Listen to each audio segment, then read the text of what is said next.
Baiklah, sebelum itu selamat pagi dan salam sejahtera kepada doktor dan semua rakan-rakan yang ada di sini.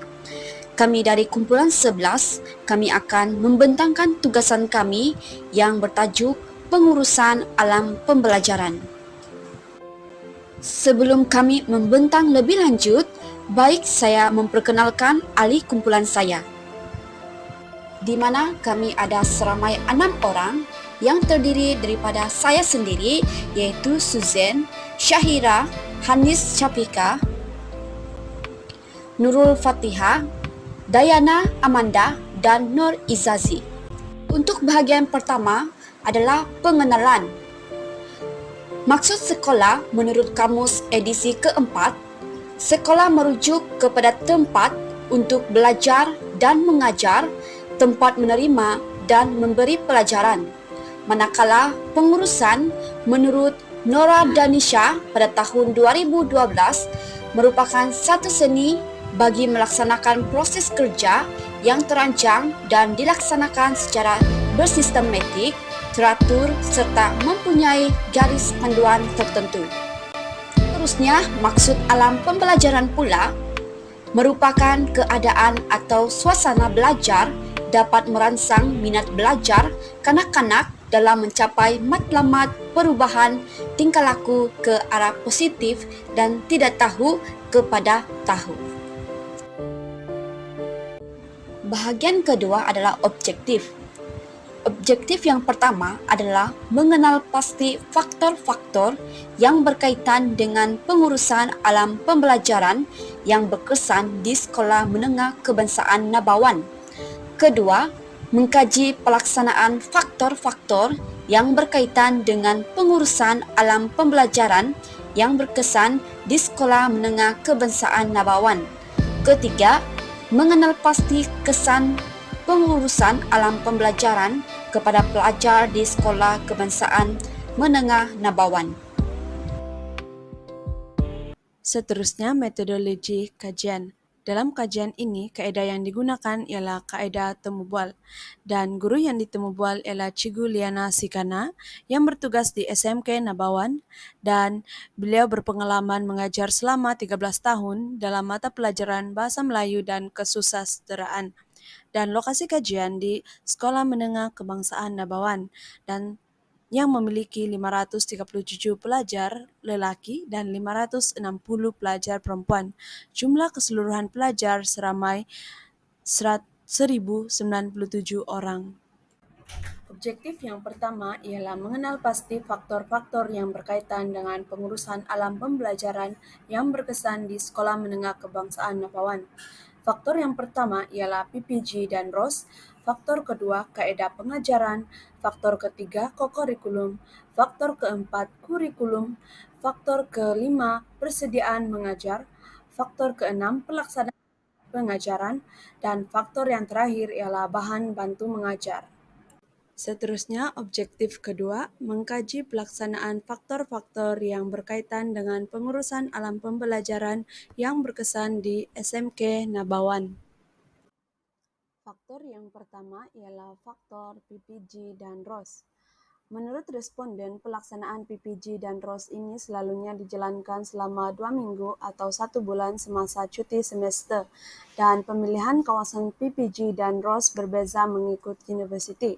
Menurut responden, pelaksanaan PPG dan ROS memberi peluang kepada guru pelatih untuk memahami dan merasai situasi di sekolah. Sekiranya terdapat guru pelatih menjalankan PPG dan ROS di SMK Nabawan, guru-guru akan memberi kepercayaan sepenuhnya untuk mereka jalankan PDP, kerana guru pelatih akan dapat membantu dalam pengurusan bilik kerja. Selain itu, responden berkata guru pelatih juga membantu dalam bidang kokurikulum, tugas-tugas khas dan pengkeranian. Akhir sekali, responden berkata kemahiran yang perlu dikuasai ialah kemahiran mengajar dari segi pelaksanaan dan pengurusan, dan kemahiran berkomunikasi dengan guru dan guru lain. Faktor kedua adalah kaedah pengajaran. Kaedah pengajaran bermaksud tindakan-tindakan yang dilakukan oleh guru dalam mengendalikan proses pengajaran dan pembelajaran. Kaedah ini melibatkan tindak balas antara guru dan murid.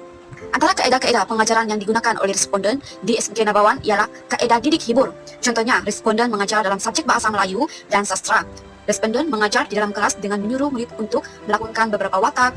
Seterusnya, kaedah pengajaran yang digunakan oleh responden ialah kaedah guru muda, iaitu pelajar pandai akan mengajar pelajar yang lemah dan cikgu hanya menjadi fasilitator. Menurut responden, contoh kaedah guru muda yang dilakukan di SMK Nabawan ialah membagikan pelajar kepada pelajar beberapa kumpulan. Murid yang kurang dari segi konektif, mereka akan dikumpulkan dalam satu kumpulan bersama dengan pelajar yang mempunyai prestasi yang baik dalam pembelajaran mereka. Kedua, persediaan sebelum memulakan proses pengajaran. Menurut pendapat responden, RPH perlu disiapkan. Kemudian yang paling penting sekali adalah ilmu. Ketiga, guru perlu mempersiapkan diri untuk mengajar kira-kira apa-apa subjek seperti subjek bahasa Melayu, matematik, dan lain-lain. Keempat, apabila guru masuk di dalam kelas, guru perlu melihat keadaan pelajarnya, adakah kelas itu kondisif, bagaimana keadaan mereka di dalam kelas, supaya pelajar bersiap untuk belajar. Langkah kelima ialah berdoa kepada Tuhan, memohon agar pembelajaran dipermudahkan setiap hari. Faktor ketiga iaitu kokurikulum. Yang pertama, Jawatankuasa Pengurusan dan Penyelarasan Kokurikulum Sekolah.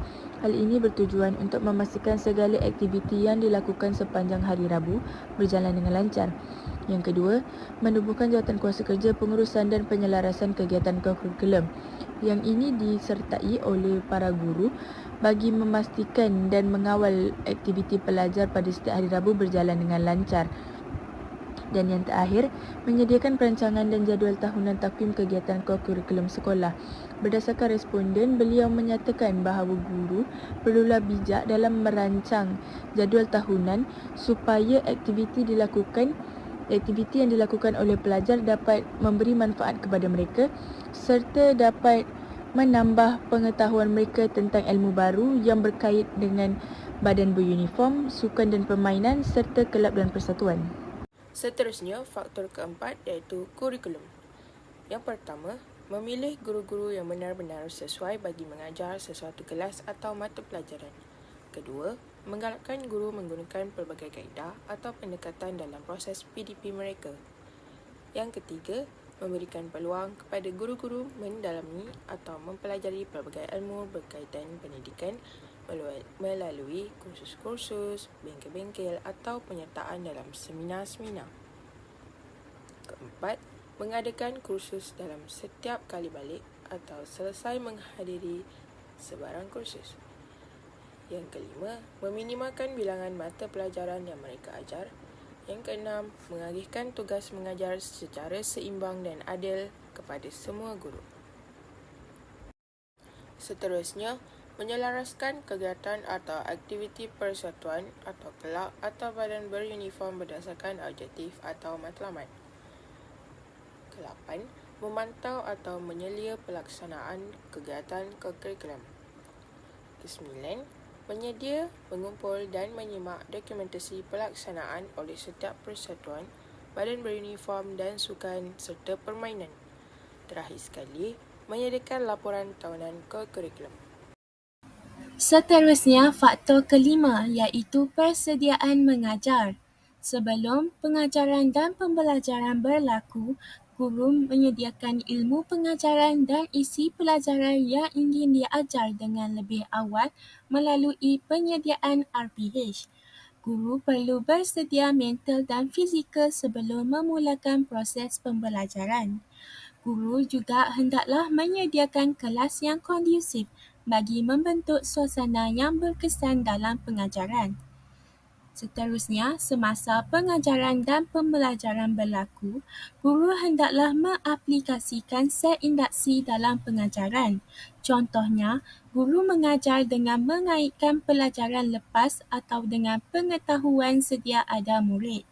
Penyampaian isi dan isi kandungan yang bersesuaian mengikut tahap dan pemikiran murid adalah penting. Guru perlulah merumuskan dan membuat kesimpulan tentang pelajaran yang telah dipelajari dengan menumpukan kepada isi-isi kandungan PDP. Selepas pengajaran dan pembelajaran, proses penilaian dan pengukuran perlu dilaksanakan oleh guru bagi mengetahui keberkesanan pengajaran. Setelah guru menyelesaikan dan menyempurnakan proses pengajaran dan pembelajaran, guru perlulah memperuntukkan masa bagi membuat refleksi terhadap pelaksanaan pengajarannya. Seterusnya, faktor keenam, pelaksanaan pengajaran. Menurut responden, beliau bersetuju teknik dalam pengajaran sangat penting. Sebelum responden memilih teknik pengajaran, beliau akan menyediakan RPH dan RPM agar mendapat gambaran perjalanan proses pengajaran. Teknik yang sering digunakan oleh responden untuk mengajar mata pelajaran Bahasa Melayu ialah pembelajaran berpusatkan pelajar, yaitu pelajar akan melakukan aktiviti perbincangan, kemudian membentang. Akan tetapi, menurut responden, aktiviti yang dijalankan hendaklah bersesuaian dengan topik yang diajar agar pelajar tidak merasa bosan. Selepas pengajaran, responden akan menjalankan penilaian untuk memastikan objektif pengajaran tercapai. Cara penilaian yang dijalankan oleh responden ialah kuis, yaitu bertanya beberapa soalan kepada pelajar. Dan penilaian yang dijalankan adalah berbeza mengikut tahap penguasaan setiap pelajar. Faktor yang seterusnya adalah bahan bantu mengajar, di mana bahan bantu mengajar ini diperlukan untuk meningkatkan pemahaman pelajar terhadap pembelajaran yang dipelajari. Penggunaan bahan bantu mengajar ini juga telah memberi banyak kesan positif kepada kecemerlangan akademik murid dan juga kaedah pengajaran yang diamalkan oleh mereka. Penggunaan bahan bantu mengajar ini mampu mewujudkan tumpuan pelajar sepanjang proses pembelajaran berlaku dan juga berupaya meningkatkan pembelajaran yang cekap kepada murid. Pelajar juga dapat mengingati sesuatu pelajaran itu melalui penggunaan bahan bantu mengajar yang melibatkan gambar dan juga visual. Seterusnya, antara ciri yang membawa kepada bahan bantu mengajar yang berkesan dalam pengajaran adalah inisiatif guru itu sendiri dalam menggunakan segala bahan dan sumber yang tersedia. Seterusnya, objektif ketiga, mengenal pasti kesan pengurusan alam pembelajaran kepada pelajar di sekolah kebangsaan menengah Nabawan. Faktor yang pertama, kesan PPG dan ROS terhadap pelajar di SMK Nabawan. Berdasarkan temu bual yang dijalankan bersama responden, pelaksanaan PPG dan ROS untuk guru pelatih dapat membantu mereka untuk mempersiapkan diri sebelum mendapat tawaran untuk mengajar di sebuah sekolah. Apabila seorang guru pelatih menjalani latihan ini, mereka dapat meningkatkan kemahiran mengajar, yaitu dengan mempelbagaikan kaedah pengajaran, pengurusan pengajaran, serta meningkatkan kemahiran komunikasi, kemahiran mengawal kelas, dan kemahiran bekerja sama dengan rekan sekerja bagi melaksanakan tugas selain mengajar. Selain itu, responden juga mengatakan bahwa apabila terdapat guru pelatih menjalani latihan di SMK Nabawan, pihak sekolah terutamanya pengetua sangat gembira kerana guru pelatih ini membantu untuk menangani masalah di sekolah, terutamanya masalah kekurangan guru. Pada masa yang sama, guru pelatih juga dapat memberikan motivasi kepada pelajar di SMK Nabawan untuk melanjutkan pelajaran ke peringkat yang lebih tinggi.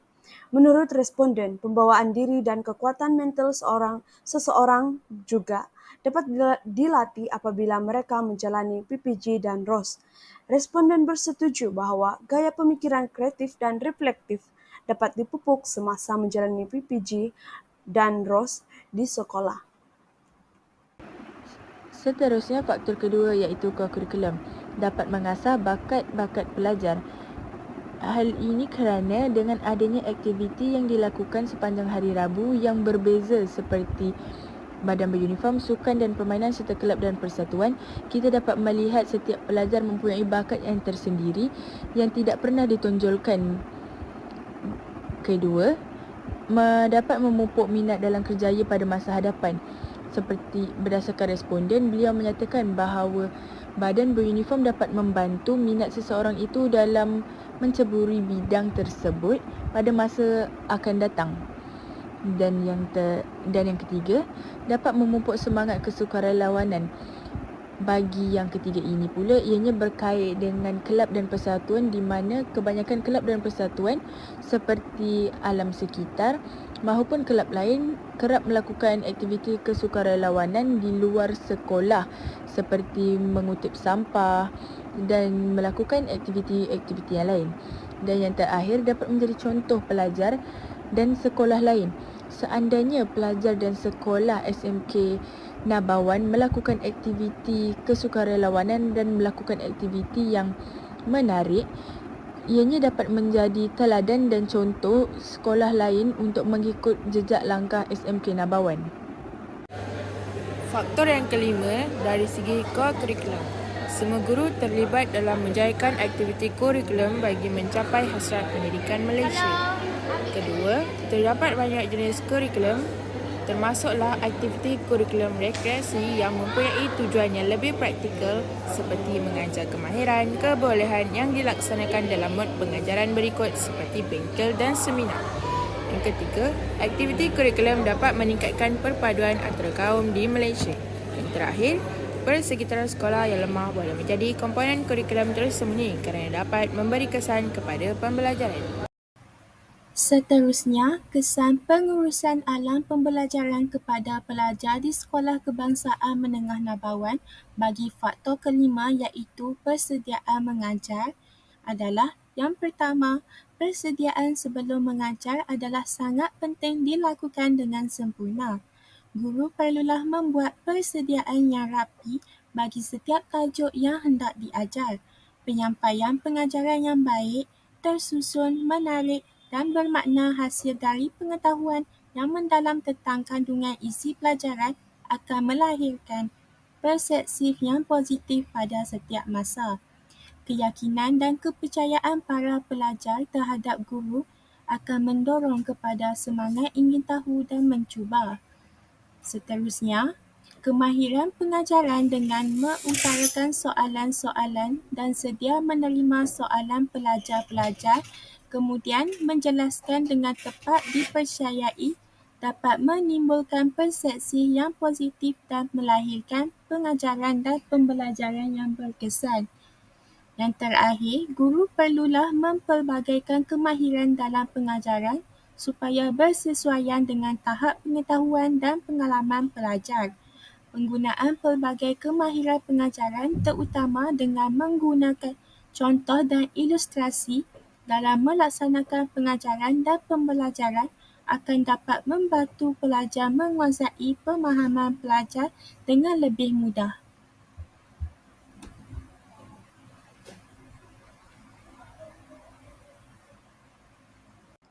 Seterusnya, kesan pelaksanaan pengajaran terhadap pelajar di SMK Nabawan. Menurut responden, pelaksanaan pengajaran dengan menggunakan teknik pengajaran yang betul akan meningkatkan semangat pelajar untuk belajar di dalam kelas. Responden dapat melihat bahwa pelajar akan sentiasa ternanti-nanti untuk belajar bersama guru. Selain itu, responden mengatakan bahwa teknik pelaksanaan pengajaran itu berkesan sekiranya pelajar mendapat keputusan yang cemerlang dalam bahasa Melayu. Seterusnya, setelah selesai pelaksanaan pengajaran, penilaian akan dijalankan oleh responden. Melalui pelaksanaan penilaian, responden dapat mengenal pasti sejauh manakah penguasaan pelajar tersebut terhadap topik yang diajar. Melalui penilaian, pelajar yang tidak dapat menguasai akan dapat dikenal pasti, dan responden akan menyediakan modul atau membantu pelajar tersebut supaya dapat menguasai topik tersebut. Dengan itu, responden dapat memastikan yang tiada pelajar yang tercicir sepanjang sesi pembelajaran yang telah dijalankan. Akhir sekali, menurut responden, sekiranya semua pelajar dapat mencapai hasil pembelajaran yang ingin dicapai, responden boleh melanjutkan ke pembelajaran seterusnya. Manakala kesan sekiranya hasil pembelajaran bagi pelajar di SMK Nabawan ialah prestasi mereka dalam peperiksaan akan meningkat dan cemerlang.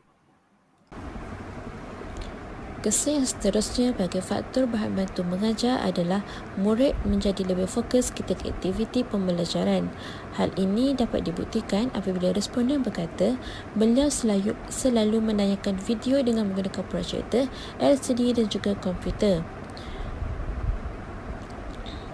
Bukan itu sahaja, bahan bantu mengajar ini juga dapat membantu dalam meningkatkan pencapaian murid-murid, di mana dengan bantuan bahan bantu mengajar ini, murid akan menjadi lebih seronok untuk mempelajari sesuatu benda itu. Seterusnya, dengan adanya bahan bantu mengajar ini, murid-murid akan menjadi lebih jelas dalam sesuatu aktiviti pembelajaran kerana mereka dapat menggambarkan pembelajaran tersebut dengan adanya bahan bantu mengajar. Kesimpulannya, dalam pengurusan alam pembelajaran terdapat beberapa faktor yang harus dilaksanakan dan diuruskan dengan sistematik agar faktor tersebut dapat memberi kesan yang baik kepada sesebuah sekolah. Sekian dan terima kasih.